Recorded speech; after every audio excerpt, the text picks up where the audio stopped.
Great to be here, and thank you for the Finnish lesson.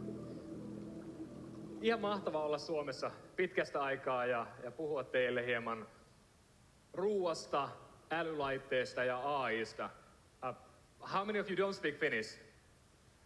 Okay, so quite a few of you. So let's take a cue. My AI avatar can translate what I said. What an amazing event. I'll spend Could I the have the next sound, 20 please? minutes on telling you how AI will supercharge nutrition and wearables, giving us at least 10 more years of life. Okay, let's go. This is my wonderful daughter, Mia. She's 5 years old, and yes, she loves unicorns. And I was so happy about 2 months ago, there was a study done by Stanford Longevity Institute that told that 95% of the 5-year-olds might have a chance to live up to 100 years old. Think about that for a second. Most of the 5-year-olds can live up to 100. That is unbelievable. How many of you know somebody who is 100 years old today? Anyone? One person. Think about half or more the people are going to be living this old in the future. But it is not given. We have a big problem today. Life expectancy is declining right now. It is not increasing in many countries. I live in the US today, and we have a massive problem. Our life expectancy has been declining by 3 years in the last 4. Think about that. We've been going down that much. Just to put it in perspective, by the way, if we say now, snap, and we eradicate cancer in the US, we are getting 3 years of life only. So we lost that much. Japan is the #1 country today, 84.5. In the US, we live 8 years less. Whereas the native Finland, we are at 81.2, so middle of the pack. So why is this declining happening now? It is not about the money. In the US, for example, we spend $11,000 per year in healthcare per person. In Finland, we spend about 5,000 today, and people get better results. So we're overspending, but we are not getting the results. So the problem really, it's about the food, the ultra-processed food that we all eat today. And of course, in the US, we invented that. I don't know if you know, but today in the US, 70% of all the calories are eaten of ultra-processed food. That is a big problem. And of course, the food is then resulting this massive epidemic of obesity. Even, I come here into Finland every year, maybe once, and even if I look around in Finland, I see people getting bigger. That was not the case when I was born in the 70s. Nobody was obese. Today in the US, 40% of people are obese. 74% people are overweight. And we are leading the world. We invented Coke. We invented, the cornflakes. We invented whatever you call this, macchiato, frappuccino, 1,000-calorie monster from Starbucks. That's crazy. And think about Japan. It's 84, 8 years longer lifespan. How high is the obesity rate in Japan today?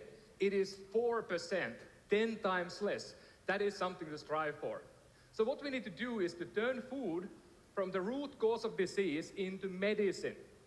And why do I care about that? Let me tell you a quick story about it. About 20 years ago, I was traveling, I love travel, with my wife in London. We went to British Museum, and they had a wonderful exhibition about Pharaoh and the time of pharaohs and how people lived and died. And there was one segment about it, and it was talking about the common cause of death 3,000 years ago. My wife was there looking at this sarcophagus, and there were buttons around it. She had headphones on. She was listening to it, and suddenly she turned all pale. I was on the other side, and she was like winking me, come here. I put on the headphones, I pressed the neck area of the sarcophagus, and I hear this story about thyroid issues, a tumor, and then I touched my wife's neck, and she has exactly the same thing in her neck that was described in the audio. So we pack our bags, we go back in Finland at the time, and we realized that, went to a doctor, of course. The doctor tells us that, yes, after biopsy, there's a half of his size cancer tumor in her neck, and something has to be done. So a few weeks later, we are in an operation bed. They open her neck, they take away the tumor, and they tell us that everything went fine. What a relief. No cancer beyond, the tumor. But what happened is that another doctor was then medicating her, And we saw that there was a complication because you lost half the thyroid, the other one didn't work properly. So suddenly you're in this moment when doctor is telling us that you actually can never have a family. So, you find the love of your life, and then the dream you have is taken away from you. And we were, in our mid-20s, pretty young, and that felt really bad. And after a while, we just decided that we have to do something about this. And we started a 10-year journey into health and wellness and nutrition. We went deep into the Western medicine. We worked with more than 50 doctors in Europe and also in the US. We spent something like $500,000 of healthcare costs just to try to find a solution. We went into, meditation, this biohacking world we talk about today, tried everything we can try. We went deep into Eastern medicine. And finally we found a doctor in California who was pioneering an idea of anti-inflammatory diet, looking at this in a way that what can you do to lower your inflammation? And a lot of these inflammation issues are leading into autoimmune diseases, hormonal issues. So we were already eating pretty healthy, but we cut everything away. No meat, no sugar, no grains of any type. And it took a year, and it actually worked. And today, we have 2 wonderful kids, Max and Mia, you already met earlier with the unicorns. And every day for me, when I look at my kids and play with them, they remind me of the fact that food is medicine. So, what about wearable devices? We are now using these devices. I have an Apple Watch, I have a glucose monitor, I have an Oura Ring and a Whoop, and whatever I have under, I don't tell. So we can use this data to collect real-time insight from our bodies. And that is really important for the behavior change. Because all of us here, we know what to do. We know eat healthy. We know to exercise. We know to go to sauna or whatnot. But we don't do it because it's not that easy. We have to build better ways to change our behavior. That is the crux. So let's go back in time a little bit. I don't know if you have seen this device. I love this device. It's a man-pometer, invented 1965 in Japan for the Tokyo Olympics. And this is the device that we can thank for all of this we have today here. This is the one device that started this whole quantified self-biohacking movement. It was a device you put on your clip in a belt, and you walk, and it calculates the steps, a pedometer. And you go up to 10,000 steps, and then you can see the results. And these guys, in '65, they invented the idea of 10,000 steps. I was very lucky some years ago, 2006. I was working at Nokia at the time, and I was able to be part of a project that we were building the first step counter a little bit. This is a device called 5500 Nokia device, first device ever launched with the step counter functionality in it. And it was really cool to see that, we didn't know what will happen. We had, millions of devices going out, and suddenly we got this feedback, and people loved it. For example, my wife's father bought the device because he wanted to get the step counter. And this is kind of starting the big thing that happened after. Fitbit came year after, and many, many, many devices. And where are we going now? So in 2030, I can probably promise you that we're going to have a device likely in your wrist, maybe Apple Watch, that will combine sleep, blood pressure, the glucose monitor, and even looking at your blood biomarkers through your skin without pricking the skin.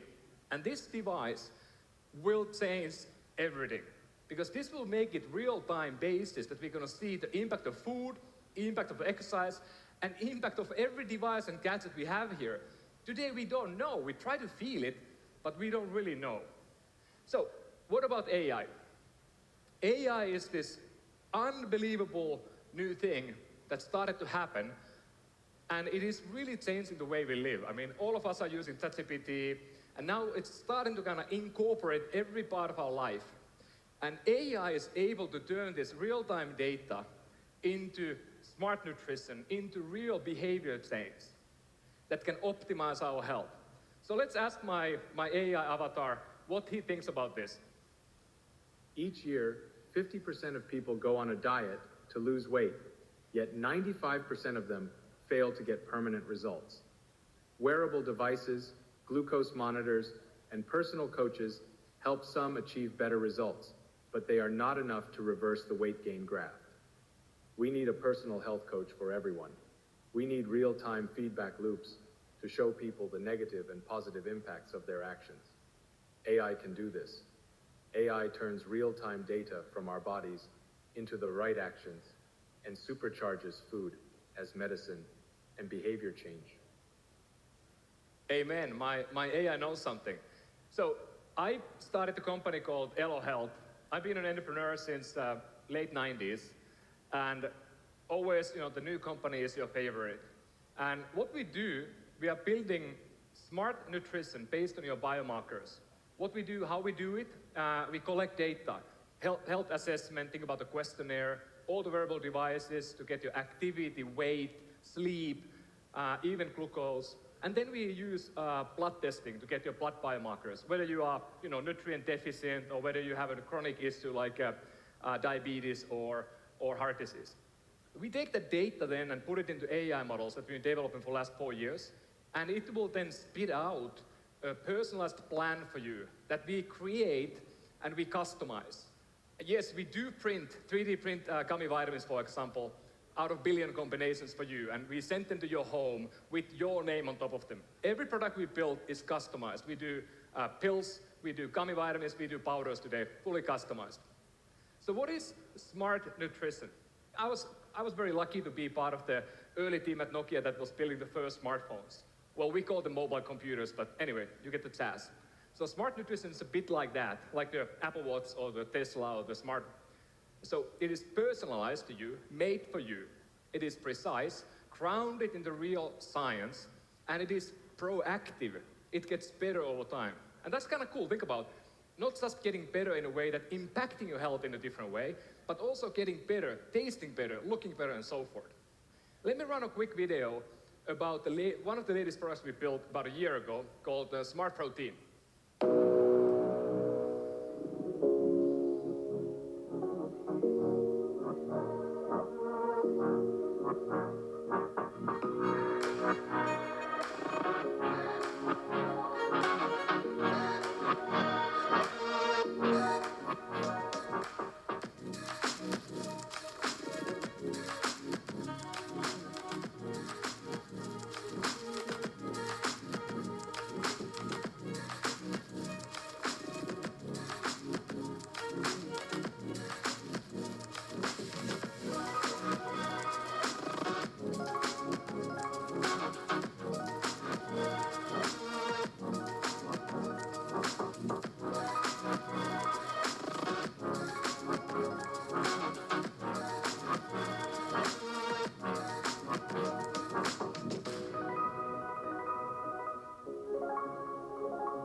It's pretty cool, huh?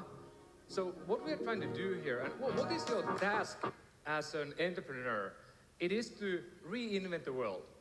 And I've been thinking about this for many years, and to me, this is one of the products that I'm quite proud about, because we are now first time connecting your wearable devices into your product, nutrition product, in real-time basis. We are telling you what to do after your workout. We actually automatically blend the product again every month based on your workouts and your history of stuff.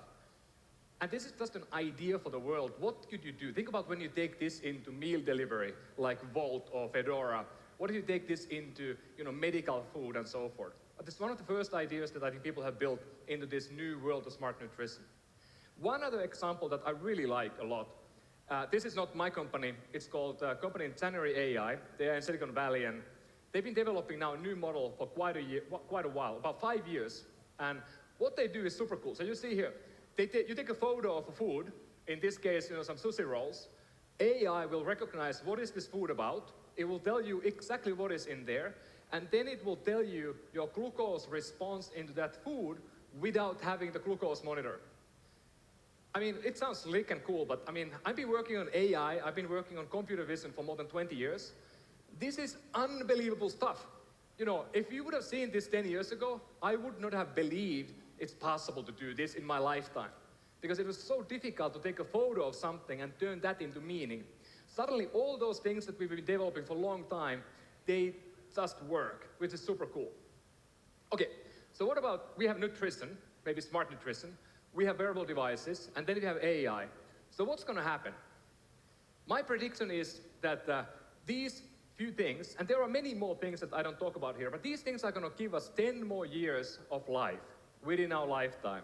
And you can debate about the US government, you are crying about the presidential elections we have now. We are messy.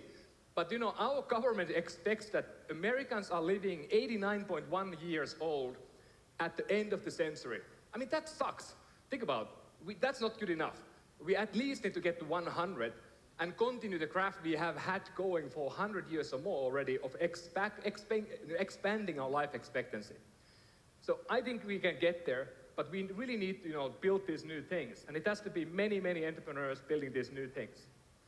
And for the last, so I've been developing a lot of AI stuff now at Elo. And in the last few months, I started to really develop my own avatar. So if you want to chat with my avatar that you saw on a video, you can point to the QR code, you can chat with it. If you want to add your email or phone number, I'm happy to talk with you if you have any questions. But it's a fun experiment. Ask tough questions.